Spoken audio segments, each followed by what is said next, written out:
Well, good afternoon. It's Tuesday, October 15th, 2019. Journal number 196, T plus 196. I guess the basic theme of today's conversation will be try it, you'll like it.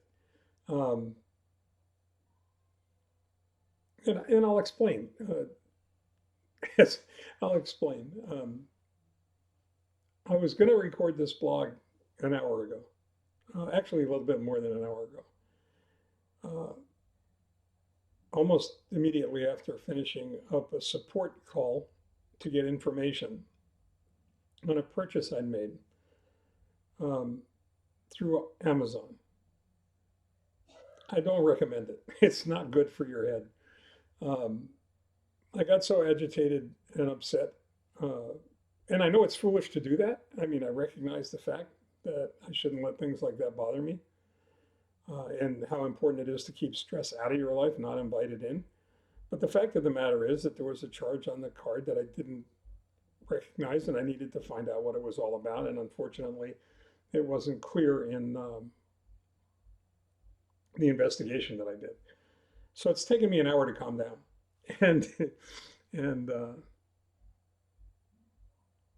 it's probably really appropriate that we really dive into what I'd like to talk about right now, and that is doing something that's good for your head, not bad for it. Something like yoga or tai chi or mindful meditation, uh, because the benefits are invaluable and the cost is nominal. This morning, I went ahead and went back to uh, what had become one of my favorite things to do, and that was a morning yoga class at a local studio. Now, they offer yoga after a fashion, I guess, at the YMCA where Leslie and I are members. And I guess I shouldn't complain about it because I've never been to it, but basically, from what Leslie's talked to me about it, uh, describe the class, it's not something that would, necessarily get me too terribly excited. And the class that I had been going to was really constituted the beginning of a really good yoga practice. And as I've mentioned before, I've started going back to Tai Chi. I'm going to two different classes at the present time, one this evening and one tomorrow evening or Wednesday evening. So it won't be tomorrow evening. I've got out of town guests coming in, so I won't be able to do it tomorrow night.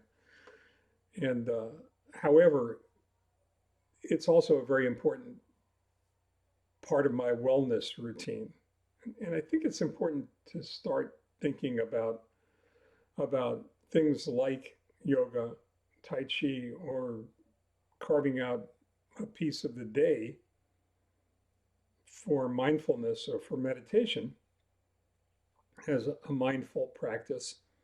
And I think it's also important um, to make it important enough to you to put it on your calendar, to actually schedule time for it. Because believe me, if you don't, nobody will. The world will close in on you and find all kinds of different ways to distract you from taking care of yourself. And the end result is never pretty.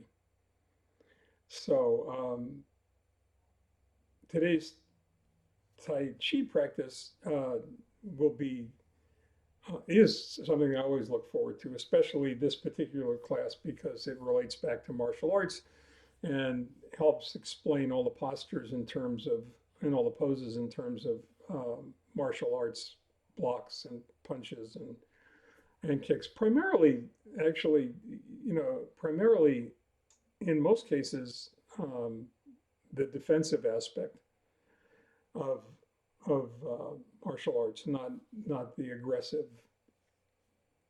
type of martial arts. And but this morning's yoga practice was the first time I went back to the studio that I was going to before I had to stop before it became apparent that I might be a transplant candidate and consequently couldn't afford anything that would even remotely look like an illness that could have knocked me out of the program. And what happened, and I didn't talk about this much before, is that I became really reclusive. Leslie and I pretty much pinned down to the house here, avoiding contact with most almost almost everyone that means anything to us, our kids, our grandkids, our friends, um, and staying away from things like Tai Chi or staying away from a yoga practice or anything like that. Mindfulness is a little bit different. You can pretty much do that anywhere. You can do that at home. You can do it in the car. You can do it on a walk. Um, as long as you maintain your breath and you keep your mind clear, you cleanse it of as many distractions as you can. This morning's yoga practice was a test. I mean, it was one of those things where I had to try it. I was compelled. I was compulsive about it. If Leslie were in the room right now, she would tell you that I was annoying, because I felt so compelled, um, to go without really understanding why until I got there. Aside from the fact that it reminded me how important that kind of physical commitment is to stretching and maintaining your muscles elasticity and joint health and all the other balance and all of those things. It's good for your head. I mean, every practice, if you're a yoga practitioner, then you already know this. Every practice ends in shavasana, which sounds horrible. I mean, it's the literal translation from the Sanskrit is corpse pose, but it is a meditative pose where you're lying on your back. Um, and you're, really in a meditative state. And, the actual practice, the movement, the poses today reminded me of how long it's been and how I should have probably gone sooner. You sound and you feel, you sound like a bowl of Rice Krispies because every time you move, it's snap, crackle, and pop, and you feel like a rusty hinge because when you open the door, it's like the sound your body's making, or the sounds that you're making because of the way your body is refusing to move, um, is all about creaks and groans. But in the end, when you walk out of the practice, you feel renewed. You're invigorated. Uh, your batteries are recharged. You're ready for whatever the day has in store for you, including some lunatic from another part of the world, uh, who is more interested in talking than in listening, um, and explaining to you something that was totally irrelevant to the reason for your call. So that's another reason to try not to make support calls if you can avoid them. But in any case, what I really do want to leave you with is this thought: is the belief that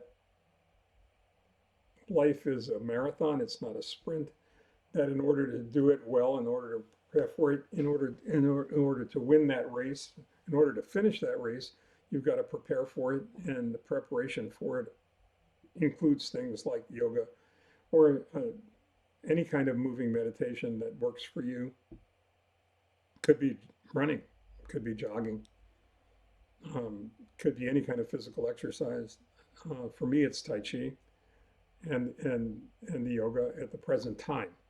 As I get stronger and I feel better and I feel like I can do more, who knows, that may change. One of these days we'll be talking about spin class, and I'm getting ready to start doing that again. So Invest in yourself, invest in your own future, invest in your own health. Try it. You'll like it. You got nothing to lose, really, right? And just remember that it starts with the belief that you're worth it. And you may not be entitled to much else, but you're entitled to carving out a few minutes for yourself every day. Till we get together again, stay well and take care.